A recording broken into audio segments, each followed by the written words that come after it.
Have I mentioned that I'm a little bit obsessed with the idea of making lamps and lampshades lately? It's like art. Great. Good stuff. I love it. But art that lights up? Phenomenal! When I attempted my first handmade lampshade, this one, I bemoaned how difficult it is to find affordable Victorian-style lampshade frames in my area or online. And then literally a few days later, on a random trip to Remainders, I looked up while standing in line at the register, and there she was, like an angel descended from heaven.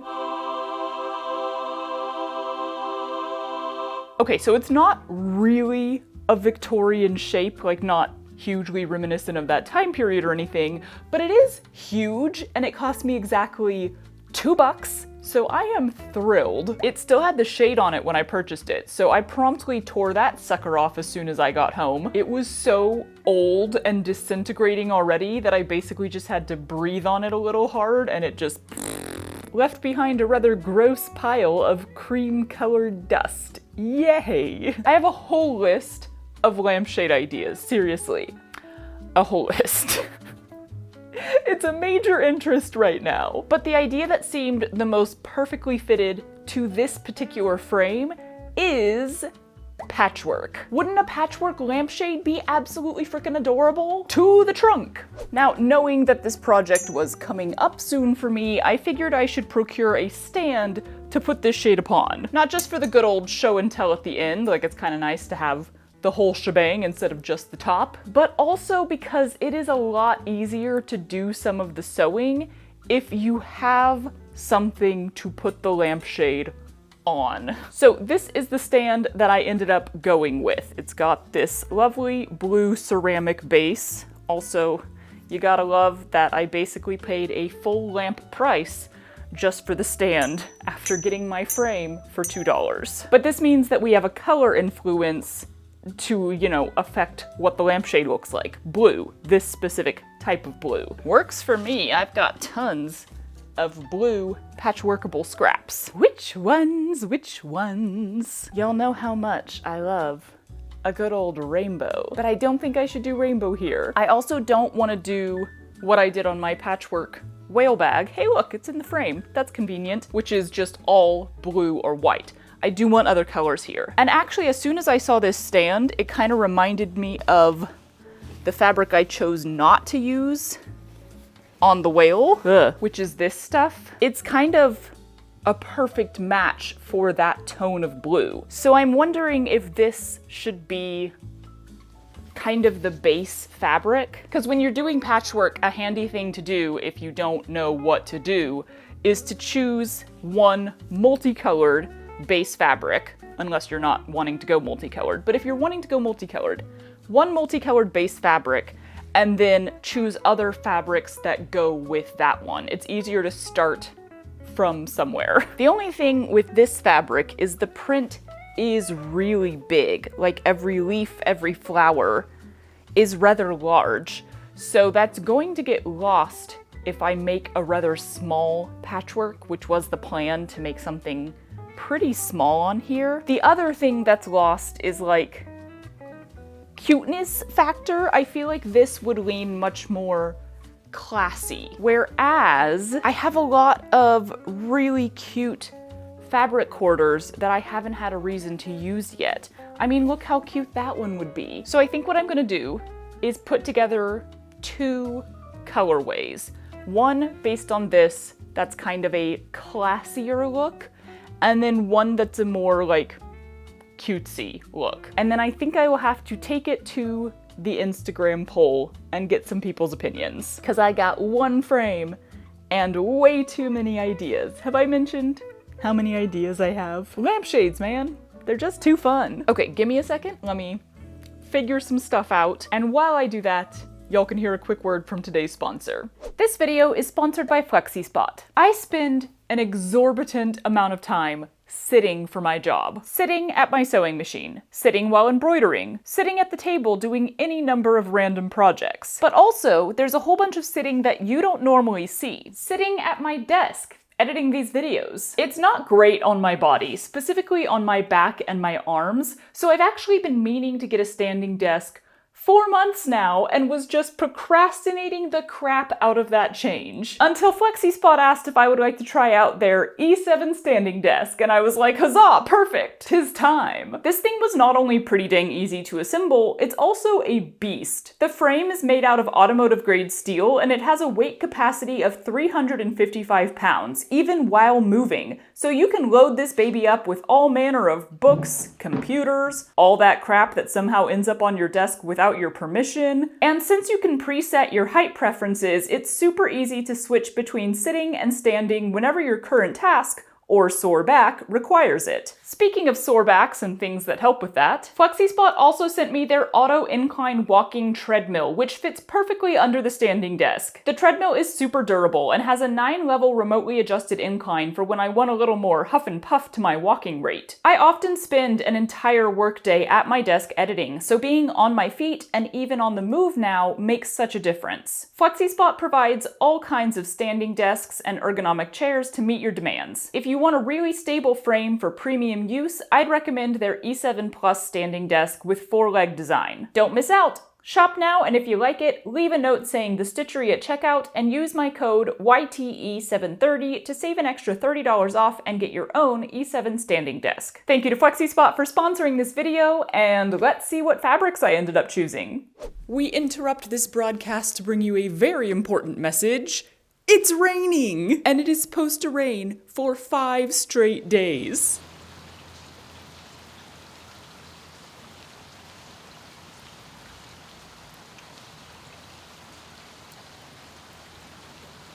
It so very rarely rains here that that's honestly probably a bit of a dangerous level of rain for us, but what can I say? I love rain, I miss rain, and I'm very excited. Also though, if the rest of this video is kind of cozy, dreary, dark, that's why. Okay, back to the broadcast. I ended up creating 4 colorways, 2 kind of classy and 2 kind of cute, and I have messed them all up, so here's some photos. Classy 1 was of course based on the floral fabric. Classy 2 was based on this like ticket stub fabric that I've had for ages. Cute 1 was using this pig and bacon and egg gingham that I frickin' love and I need to find a reason to use. And then Cute 2 was based on this fabric that always reminds me of It's a Small World at Disneyland or Disney World. I think the Disneyland one. So the votes are in, and my original idea, this stuff, won hands down. I guess I should just stick with my original ideas, huh? I was feeling super crappy that night. I think I was fighting off a winter cold or something. Doesn't get that cold here, but you can still get colds. So I just cozied up and spent the rest of the evening wrapping the frame in twill tape. Took me 4 episodes of Great British Bake Off because she is a chonker. Also, I'm finally watching the new season of Bake Off, and this is such a good project to go with that. Coziness is currently raining. Haha. Final little update. Oh god! Matt came in last night while I was reading in bed and was like, hey, I'm going to Lowe's. And so I was like, okay, get me a nut. Because the top of this doesn't have anything to hold the frame onto the stand since I got them separately. And I was literally thinking like an actual nut. He brought me 3 different finial options. I forgot that lamp finials were even a thing. So let's see if one of these will work. I kind of like the one that looks like a little magic ball. Oh, well, the ball was just glued on there, and it is not glued right now, but I can glue it back on. I'm assuming these are all just standard sizes. Yes, they are. Ta-da. Well, now I have 2 more for the next time I make a lampshade, which will happen. So let me figure out which pieces I said were in this colorway, because it's kind of all just a heap now. And then let's figure out some patchwork, because I kind of want to upgrade from just like the typical grid of squares that I've been mostly doing. I kind of want to try something new, but I don't really know what. Let's explore our options. I need to know the size and shape of piece I'll be making for each section of this lampshade, so I started by pinning on a piece of scrap fabric and then tracing the edges.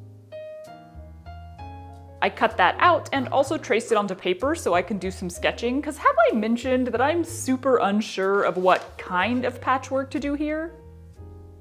I considered this shape first, as sort of a simple step up from the typical square grid. But then I did some image searching for inspiration and thought maybe this one would be a cool look. Only it wouldn't really highlight my main fabric in any way. So I considered this one maybe offset from each other rather than centered on each panel. And in the end, I decided, you know what? This is a weird shape we're doing, so let's take a step back. I'm gonna cut out 3 different sizes of square, each double of the previous one, with the big squares all being out of my main floral fabric, and then I'll just mix and match and make each panel totally different from the last. This feels fun to me, this works. Also, the birds and squirrels were out at the feeder in the rain having a grand old time, so please enjoy their antics for a bit.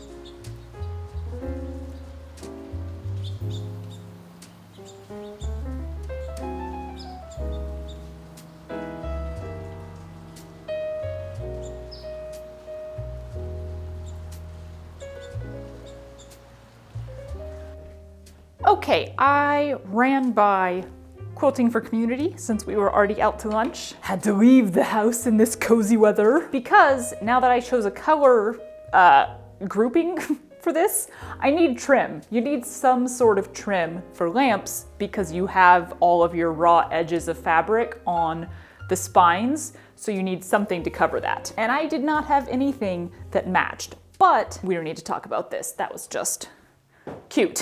While I was there, I went ahead and grabbed a couple fabrics that match the like red color in this because the 2 pinks that I had, they just really felt too bright and nothing else matched this at all. I didn't have anything in the red zone. So I got some better colors. I also found a better color of yellow and a better color of green in my fabric closet to start with. So great. And then I found, well, that's the trim that I found. 2 different colors of the pinky red as well. This also, we don't need to talk about.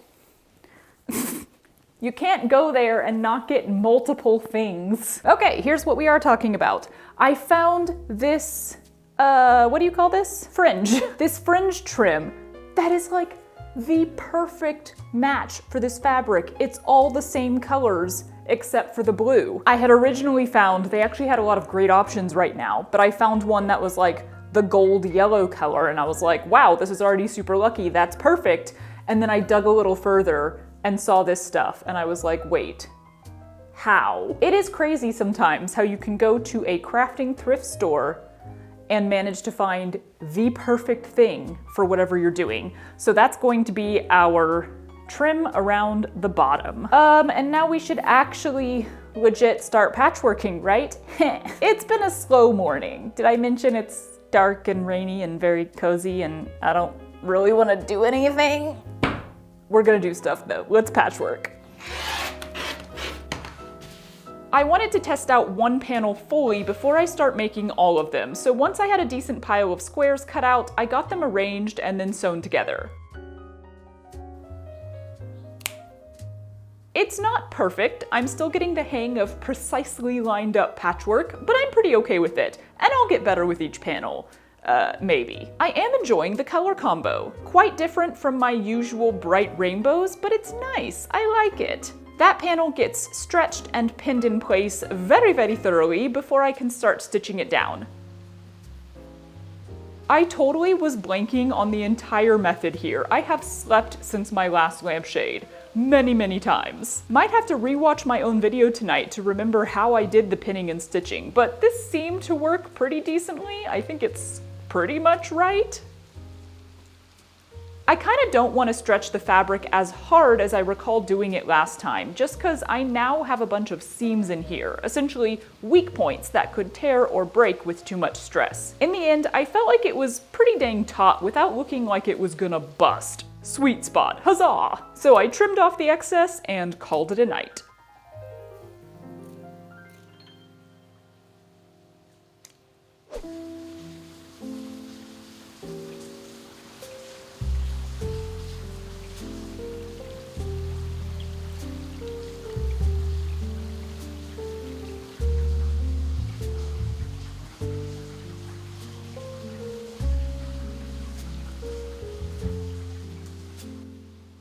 As the next rainy morning dawned, I thought, hey, maybe you should check whether you have enough of the large squares in the main fabric to actually put 4 of them on each of the remaining 7 panels. I do not. I need 11 more squares, and I have no more pieces of fabric that fit a full square upon them. So we're gonna do some mishmash squish squashing. Basically, the top squares don't really need to be full-sized since the edges get cut off anyway, so we're gonna squeeze out some partial squares and make it work. Wahoo!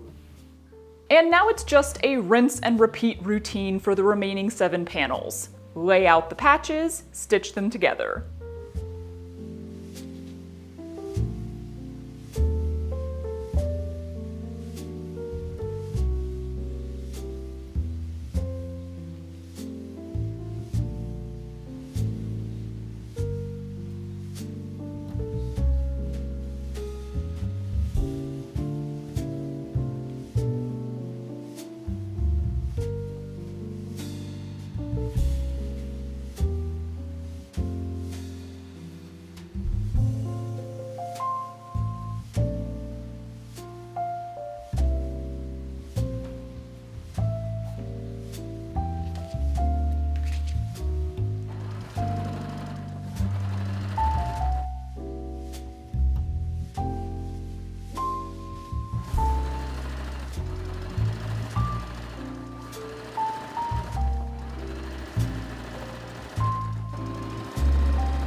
With the sewing machine portion of this project officially out of the way, we transition to building up those finger calluses. Yay!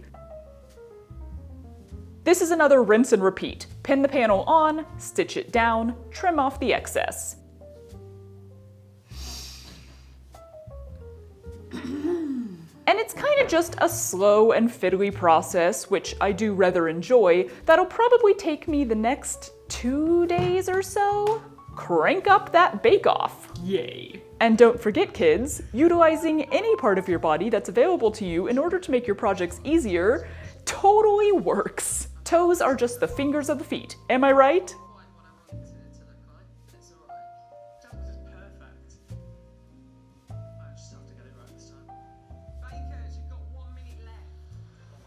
Eventually I moved outside to Matt's new studio because the puppy is super needy in the most adorable and only slightly annoying way and doesn't like it when doors are closed between his 2 parents. If you were wondering what the construction I lightly referenced several videos ago was for, 'twas this. Matt finally renovated the garage into his sound studio and office, and there might be a video about what we're doing with his old studio room next year? No promises. Next year is a big, blurry mass looming in my peripherals.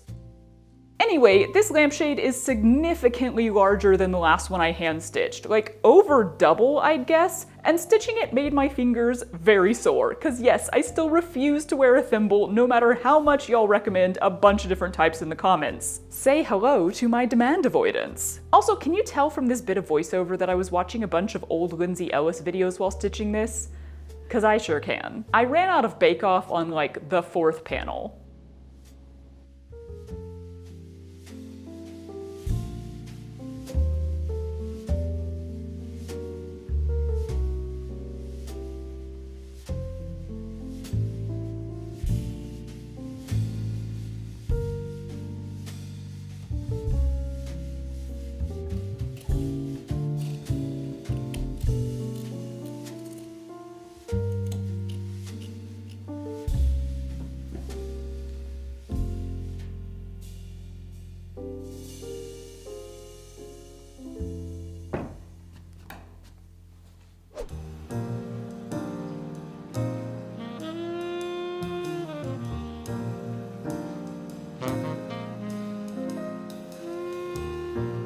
Well, thank goodness that's done. My fingies are sore. I kind of forgot that this lampshade is like twice or 3 times bigger than the last one when I was estimating how much time this would take to sew everything on. But it's fine, it's really pretty. I do like the color combination. It's a lot of fun.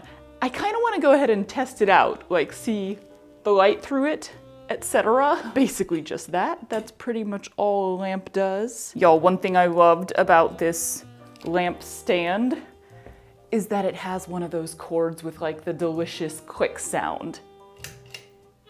It's such a good sound. Also, let me actually bring it over here. It's so pretty. Let me make it dark in here for full effect. Aww. It's a very like warm, cozy kind of light. Now, the thing is, I'm gonna line this all like professional style. One, because, you know, the back of the patchwork is a bunch of raw seams. But two, I was gonna do it regardless on future lamps because I just think it like looks better and makes them last longer. Here's the slight problem with that. I don't actually know how to do that. From my observations of lampshades, because yes, I am the cool person who now observes lampshades, I discovered that the lining is actually put on second because you can see that it goes from the back and curls around to the front and is stitched down there so that it can be covered by the trim, which is why I went ahead and did the whole outside first. I'm not entirely sure how you do it out of like one piece of fabric so that you're not having to stitch down the spine. But we gonna figure that out right now. I gotta go find some fabric. I also didn't pre-choose lining fabric. We're flying by the seat of our pants. Listen to this click. Ooh. That's good stuff. Since you can see the lining on the edges of the lamp, I want to avoid making it bright white. And luckily, I have a few really thin lining materials, including a navy blue one. I tested it out though and felt like it was blocking too much of the light, so I'm gonna go with the middle ground beige sort of color. I measured the height and lower circumference of the frame, then cut out 2 strips of the fabric to match those measurements, sewed them up the sides, and pressed them. I probably could have made this lining a little bit smaller than the circumference so that it had to be like well stretched to fit, and I considered taking it off and adjusting those seams, but then, yeah, I just didn't. It's fine.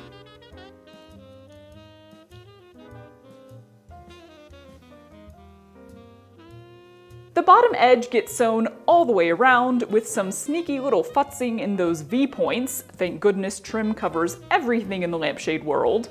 And then I sorta just wung it on making the lining fit the top and go around the 4 spokes, using pleats somewhat evenly, but not really evenly at all, spread out around the frame. Then there's stitching to get that all attached, more futzing on those V-points, trim off the excess fabric, and 'tis trim time. Not trimming time, we just did the trimming, but this is the trim time. We start with decision making. I was assuming I'd put the fringe first and then cover the top edge of it with the trim, but I actually really like how the top of the fringe looks, and I don't really want to cover it up. So that means the regular trim would go on first to be hidden behind it, meaning I now have to decide between the red or pink color. And I liked the red better. Wow, what a roller coaster. I'm gonna attempt to sew all of this on with a curved needle so that I don't go through the lining on the back and you can't see the stitches. Oh, all right.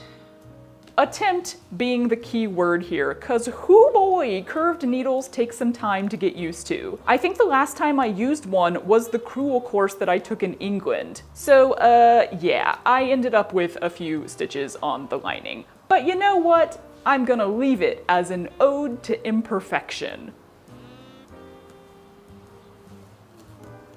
Yeah.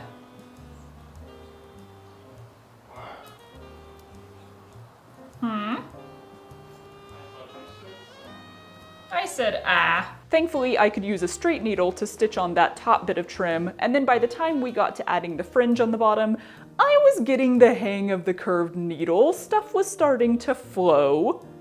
Kinda.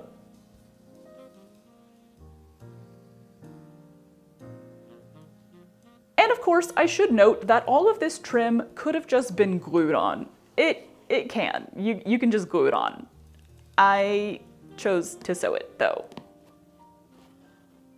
Let's check out the final product.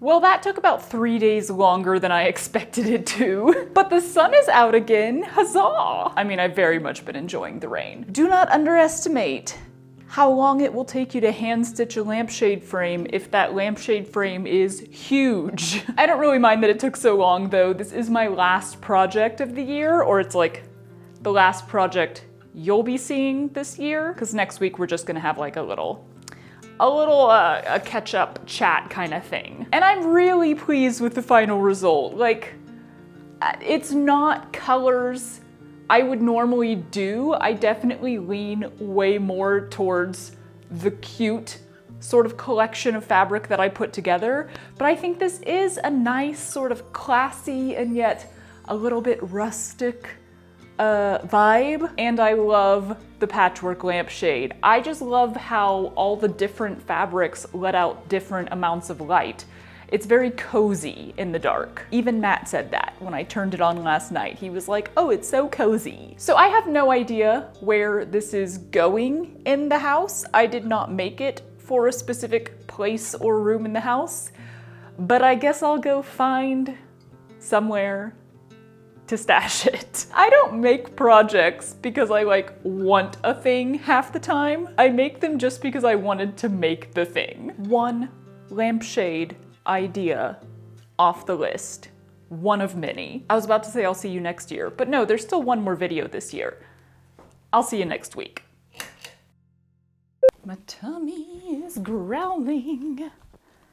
Why? You're the little macaroni butt. You macaroni booty. It's at a jaunty angle. Have I mentioned that I'm a little bit obsessed with the idea of making lamps and lampshades lately? That was such a loud whine. Do you want to come here? Don't want to do just... You shouldn't stop in the middle talking. There are either geese, ducks, or seagulls flying by right now. Don't hear that much over here, but art that like sakes alive and such. Okay. Nope, that's my own like pant clothing.